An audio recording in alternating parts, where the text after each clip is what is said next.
پښمنۍ مې بېګانه دې کړه په ناره مې روژه دوه سوې تا پښمنۍ نه دې کړی؟ نه مې دې کړی. یو لکه ظالمه ما خو پښمنۍ کړې دي او بیا هم داسې یم چې غږ درته نه شم مکمل کار مې خراب دی زه خو تا ته اریان یم دې صحت ته دې وګوره ظالمه. ظالمه زه خو ته وګوره که نه دا جامې م راکړې په دې یو ورځ کې بیا ازاد دې شوې اورې زما خو مکمل کار خراب دی. یاره دغه دی کې یو یخ یې سوری دی که نه په هغې باندې به کښېنو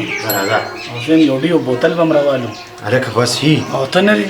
ته به د هغه عمر د دوکان نه ځان سره د بسکټو یو ډبې بس خو همداسې خبره ای سره زما سم کاته دا وایي ما نه پیسې نه غواړي اختر کې ور بیا ورکوو دا والی ابوطلخان روجه یاره دا ته منې دا دونه اوږدې روجې دي که نه مونږ چې دا روجې ونیو مونږ خو به نیم هم سر پاتې نه شي او که نه او مړه یي هر مازدیګر راځه او دلته به ښه د مدې دا روژه ماتو صحیح ده او کار به خوند کوي ښه بس صحیح ده مال هم لږ بوتل نه که نه ظالمه د ډیو نو سره ګوټو که او که نه د مغاز کاکا ته د خیال دغه د پسول نور باندې لګیا دي ظالمه زه ته اریان یم او دیالین کوي او د انوار ته وګوره خیال دې خلکو ته ظالمه دې ته زه اریان یم دوی د نن سوی مرده دی به یې ته معقول کې دا ګوټ کوي لګیا دی که نه زه خو راپېږم ټول راغورځېږم چې روټۍ مې نه ظالم ما پښمنۍ کې دومره خوراک کړې ده ته نه شم ویلی ها او اوبه مې دومره څښلې دي او بیا هم داسې خراب هم دا خو ظالم بس خدای تا سره خوب دي ډیو دی راوړی دا بسکټان ورسره خوره که نه بسکټان ورسره خوره ورته دا بوتل لږ ډېر څښمه زه ډېر زیات تږی شوی وم یار ډېره زیاته مزه یې وکړه او که نه دا بسکټ هم زیرې وه ډېر ښه دي خوره خوره ډېره مزه یې وکړه مزې کوه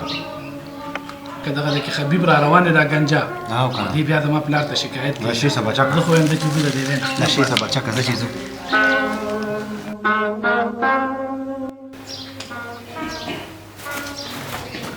خالص صاحب تنخوا څنګه ده دا بیبي څه کوي مړه دا څه ټایم شروع جماعت نه وروړي اوس په درنګ ساعت له بانک شروع شي او که نه مړه اواز به دې ورکړه که نه عبدالخان یا بیبي روټۍ راوړه که نه د نارې نه مې سترګې راودې دي زه راوړه که نه او که نه زه ځان له دومره وږی شوی یم یار زه ته ویل نه شم مکمل خراب یم ته زما د مخ ته ټول رنګ مې جوړ شوی دی چپ ظالمه وختي خو د بسکټو کې رسات نه کوو بسکټو کې شروع شو ظالمه دا خبرې خو مه کوه دلته که نه دا ته څه کوي بیبي چپ شه روژه ماته راغله زما به کې دا مخ دوه ګوتې پاتې شو دا وګوره مونږ خو ظالم بس ختم شو یا الله پاکه دا خو له لس روجې نه تېرې شوې دا به کوم څه روجې نه تېرې شوې دا به کوم څه زه دې بیبي به سدم چې دا سره وړي ورته درنګ د کسات تشو ورته ترخه راواله ورسره راواله ورسره زما خو یه بچو څه چغې م جوړې کړې دي واله دا کولر مې دله د ګوړې شربت ډک وکړو ولې دا روژه یوازې ستاسو ده چې چغې وهې د خدای ظالمانو دا ټیم خلک د خدای پاک نه سوال کوي د ایمان سوال ته کوي او هغه بل سره کوزې څه شو هغه خو تا سره ده هغه بیبي که نه تا سره څه مجموعه درالي که نه هغه در روان دی دا کم وخت پاتې شو ظالمه دا بسکټ او بوتل مې راغستې ده خو چې کوم ځای ته ځمه دونه خلک راورېدلي دي دغه ځای هم خلک دی او دا دی به دې خوشې دی کې کښېنم مسلک نشته اورې کومه مزه به وکړي یار دا روژه ماته کړم ظالمه وجود مې نیم هم پاتې نه شو خالص صاحب د اوس خدای پاک راولي چې دا له خو یو ملګري وګورو که نه او خالص صاحب را روان دی السلام علیکم وعلیکم السلام کېنه څنګه چل دی کېنه که نه زه یو که نه دوی زه به دې بلې کېنه مړه راځه کېنه څنګه چل دی یاره خیر دی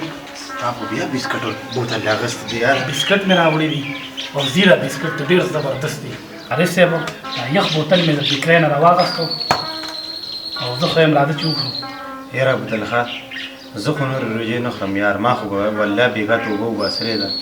زه خو یو روژه نورې نه خورم بس دی یاره او تا ته نصیحت کوم ته روژې مه خوره نورې یار زمونږ جومات کې پرون ملا صاحب پرون د جمعې ورځ به هغه بیان کوو نو هغه وایي چې کم سړي روژې خوري د هغه قبر ته به مار راځي او مار ظالمه دا غټ غټ ماران توبه وباسه زه خو نور روژې نه خورم چې دا کمې خوړلې دي یا الله پاکه ما ته د دې معافي وکړي او ابوطلخان وروره روژې مه خوره زما دا خبره ومنه زه خو یم پرېږده هر څه په دې ځای باندې زه دا جولۍ ته خورم بس که دا شی مه کوه ابوطلخان ظالمه ډېره سخته ګناه ته ده په ما ډېر ګران یې او زه روژه د شپې نه ښه ښکلې ونیوم خو چې سهار راپاڅم که نه او دا 11 بجې شي نو دا چاټۍ خو مې هم ګټه ده دې کې هغه ټولدار شروع شي که نه ټیک ته ستا خبره صحیح ده راتلونکي کال کې به کوشش کوم ځه ته ځه الله دې ښه ساته ته مه پوهېږې ابوطلخان زه لړم خدای دې بس ته سمه لار وښیه الله دې ښه ساته دا روجې به د چا هغه پلار ونیوي دا د هر روجې دي اوس ته پورې خالص صاحب ما سره روجې خوړئ چې ملا صاحب خبره یې اورېده نو توبې وباسلې خبره خو بده نه وه خو کال به کوشش کوو که خیر السلام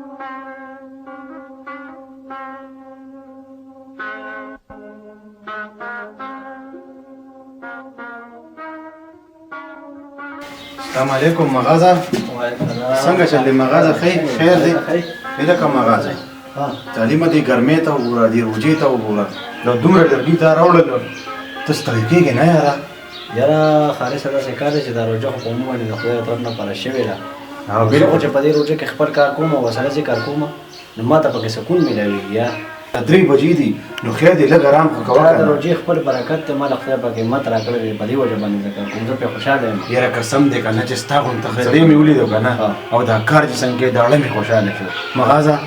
ستا ډېره غریبي ده ما ته پته ده زما هم غریبي ده خو شکر دی الله په کار سره راکړی دي د نن نه پس دا 15 پښمني او دا چې کوم روژه ماتې دي د دې تیارې به ته کور نه کې د دې روژه ماتې تیارې د دې هر څه به زما د کوره تیار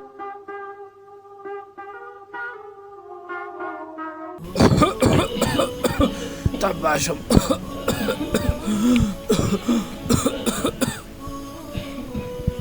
یا الله زه ډېر ګناهګار یم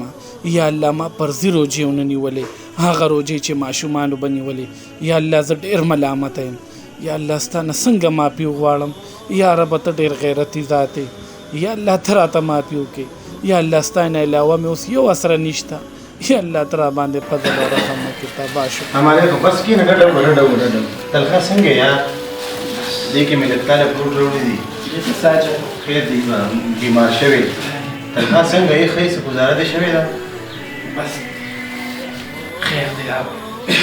ته خو ډېر زیات خراب شوی یار دا ولې بس مونږ د خدای پاک ناشکري وکړه او پردي روجې مې نه نیولې ظالمه تا ته ما هر ورځ نصیحت کړی چې بس که دا روجې نیسه ښه کړي توبه مې وباسلې ده او که خیر تبلیغ له به هم ځم خدای پاک مې ښه کړي بس او اتکاد ته به هم کې خیر کښېنم خو خدای پاک ته صحت راکړي ډاکټر له تللی وم هغه وایي دا روجې خو خدای پاک په مونږ ځکه فرض کړي دي چې دا معده چې کوم ده دا دمه وکړي او وجود کې ډېر څیزونه داسې چې هغه روجې سره ښه شي خو مونږ ناپوهه خلک روجې خورو نو ځان له مې آخرت هم تباه کړو او دنیا مې هم تباه کړو زه ډېر سرکشه وم هغه مغاز کاکا ته مې نه ګټل هغه هم راته نصیحت کړی او سهار تپوس له راغلی وم بس ما توبه ده الله د یېرې وباسه خدای پاک ته صحت راکړي او هغه غرونو ته هم ویم بس اوس چې څه خورم هغه واپس را غورځوم او الټی کوم ډاکټر راته وایي ستا معده تباه شوې ده ته ختم شوې یه بس اوس مې صرف اسره یو الله پاتې دی ما پرځي روجې نه نیولې او په پټه باندې به مې خوړې موږ ناپوهه خلک نه پوهېږو نو اوس را باندې د الله پاک دا عذاب راغی